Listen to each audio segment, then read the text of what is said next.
반갑습니다, 여러분. 오늘 우리는 세계 경제의 심장부이자 전 지구적인 자본의 흐름을 통제하는 미국 연방준비제도에서 방금 벌어진 역사적인 권력 교체와 그 이면에서 터져나온 전례 없는 내부 분열 사태를 아주 깊고 차갑게 해부해 보겠습니다. 2026년 5월 15일 우리는 글로벌 통화 정책의 거대한 변곡점을 통과했습니다. 코로나 팬데믹과 혹독한 인플레이션이라는 두 번의 거대한 전쟁을 치러낸 제롬 파월 의장이 마침내 의장직에서 물러나고 차기 의장인 케빈 워시가 연준의 새로운 수장으로 등극했습니다. 하지만 시장의 이목을 집중시킨 것은 단순한 리더십의 교체가 아니었습니다. 파월 의장의 임기 마지막 FOMC 회의는 향후 글로벌 거시경제가 얼마나 극심한 혼돈 속으로 빠져들고 있는지를 적나라하게 보여주는 끔찍한 파열음의 연속이었습니다. 오늘 우리는 기준금리 동결 이면에 숨겨진 연준 내부의 붕괴 조짐을 객관적인 팩트로 짚어보고 새롭게 출범하는 케빈 워시 체제가 한국의 환율과 주식 시장에 어떤 파괴적인 나비 효과를 불러올 것인지 냉철하게 분석해 보겠습니다. 가장 먼저 우리는 직전 FOMC 회의에서 도출된 수치와 그 투표 결과가 내포하고 있는 경제학적 공포를 직시해야 합니다. 연준은 이번 회의에서 기준금리를 3.5%에서 3.75%로 동결했습니다. 겉보기에는 시장의 예상에 부합하는 무난한 결정처럼 보이지만 그 내부의 투표용지를 뜯어보면 연준 창설 이후 34년 만에 무려 4명의 위원이 반대표를 던지는 초유의 반란이 일어났습니다. 연준은 역사적으로 시장에 혼선을 주지 않기 위해 철저하게 만장일치의 합의된 목소리를 내는 것을 생명처럼 여겨온 기관입니다. 그런 연준에서 4명의 이탈자가 동시에 발생했다는 것은 현재의 거시경제 환경이 과거의 잣대로는 도저히 예측할 수 없는 극단적인 임계점에 도달했음을 의미합니다. 이 반대표의 내역을 분석해보면 사태의 심각성은 더욱 극명해집니다. 반대표는 단일한 방향이 아니라 극과 극으로 찢어져 있었습니다. 트럼프 대통령이 임명한 스티븐 미런 이사는 당장 기준금리를 인하해야 한다며 비둘기파적인 반대표를 던졌습니다. 반면 3명의 지역 연은 총재들은 향후 금리 인하 가능성을 열어두는 연준이 신호문구 자체에 강력하게 반발하며 오히려 매파적인 반대표를 던졌습니다. 한 지붕 아래에서 누군가는 당장 금리를 내려야 한다고 소리치고 누군가는 금리 인하의 기대감조차 줘서는 안 된다고 맞서고 있는 것입니다. 이러한 극단적인 분열의 한가운데에는 바로 이란 전쟁발, 유가 급등과 좀처럼 잡히지 않는 핵심 인플레이션이라는 끈적끈적한 악재가 따리를 틀고 있습니다.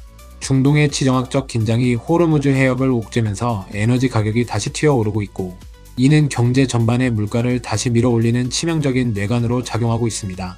물가를 잡기 위해서는 금리를 더 오래 높게 유지해야 하지만 실물 경제의 침체와 11월 중간선거를 앞둔 정치권의 압박은 금리 인하를 강하게 윽박지르고 있습니다. 파월 의장이 의장직 종료 이후에도 이사로 잔류하겠다는 이례적인 선언을 한 것, 역시 통화정책의 주도권을 둘러싼 내부의 치열한 권력, 투쟁과 거시경제의 불확실성이 그만큼 극에 달해 있음을 방증하는 차가운 팩트입니다. 그렇다면 이제 막 초타수를 넘겨받은 차기 의장 케빈 워시 체제에서 글로벌 금리의 방향은 과연 어떻게 흘러갈 것인가? 대중과 시장의 가장 뜨거운 관심사입니다. 워시는 전통적으로 인플레이션 파이터로서의 매파적 성향이 강한 인물로 평가받아 왔습니다. 중앙은행의 독립성과 물가 안정을 최우선 가치로 삼는 그의 과거 궤적을 고려할 때 현재처럼 에너지 가격이 요동치고 인플레이션 불씨가 살아있는 국면에서 시장의 기대처럼 섣부르고 급격한 금리 인하 버튼을 누를 확률은 통계적으로 매우 희박합니다. 오히려 연준 내부의 매파적 지역 총재들과 연합하여 현재의 3.5%대 금리를 시장의 예상보다 훨씬 더 오랫동안 동결하며 물가의 숨통을 완전히 끊어놓으려는 장기전을 선택할 가능성이 높습니다. 하지만 케빈 워시 앞에는 트럼프 행정부라는 거대하고도 변덕스러운 정치적 변수가 버티고 있습니다. 경제 성장의 가시적인 성과를 내기 위해 끊임없이 돈을 풀고 금리를 낮추기를 원하는 정치 권력과 물가를 잡아야 하는 중앙은행의 충돌은 앞으로 시장에 극심한 노이즈를 발생시킬 것입니다. 스티븐 미런 이사의 금리 인하 반대표가 보여주듯 연준 내부에서도 정치적 셈법에 동조하는 목소리가 커지고 있습니다. 결국 워시 체제의 연준은 인플레이션 데이터라는 차가운 현실과 금리 인하라는 정치적 압박 사이에서 갈지자 행보를 보일 수밖에 없으며 이는 채권 시장의 변동성을 극대화하고 시장의 예측 가능성을 완전히 붕괴시키는 결과를 초래할 것입니다. 이러한 워시 체제의 출범과 연준의 내부 분열은 대한민국 자본시장과 투자자들에게 그야말로 살얼음판과 같은 가혹한 투자 환경을 예고하고 있습니다. 가장 직접적이고 파괴적인 타격을 받는 곳은 바로 원달러 환율 시장입니다. 미국의 금리 인하가 시장의 기대보다 계속해서 지연되고 심지어 연준의 통화정책 방향성마저 엇갈리는 불확실성이 지속된다면 글로벌 스마트 머니는 가장 안전한 기축, 통화인 달러의 품으로 맹렬하게 도피하게 됩니다. 이미 고공행진을 벌이고 있는 달러의 가치는 연준의 금리 동결, 장기화 시그널과 함께 더욱 단단한 하방 경직성을 확보하게 되며 반대로 한국의 원화 가치는 지속적인 절하 압력을 받게 됩니다.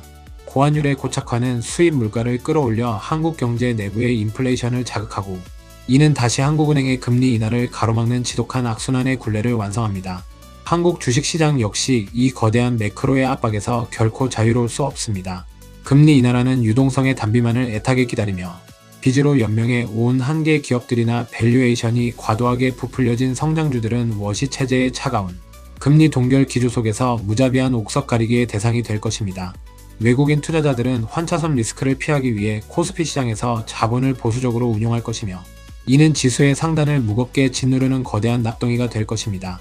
시청자 여러분, 파월이 떠나고 케빈 워시가 등장한 지금 우리는 금리가 마법처럼 내려가 자산시장을 밀어 올려줄 것이라는 순진하고 낡은 희망 회로를 완전히 전원 차단해야 합니다. 연준의 34년 만의 내부 분열은 글로벌 경제를 지탱하던 통화 정책의 나침반이 고장났음을 알리는 가장 강력한 경고음입니다. 유가 급등과 인플레이션 그리고 정치적 압박이 뒤엉킨 이혼돈의 케빈 워시 시대에 여러분은 과연 어떤 방어선을 구축하고 계십니까? 단순히 금리가 내릴 것이라는 막연한 기대감에 레버리지를 일으켜 주식을 사 모으는 전략은 지뢰밭을 눈 감고 걷는 것과 같습니다. 지금은 철저하게 고금리의 장기화와 고환율의 고착화를 기본 시나리오로 두고 포트폴리오를 재편해야 할 시점입니다.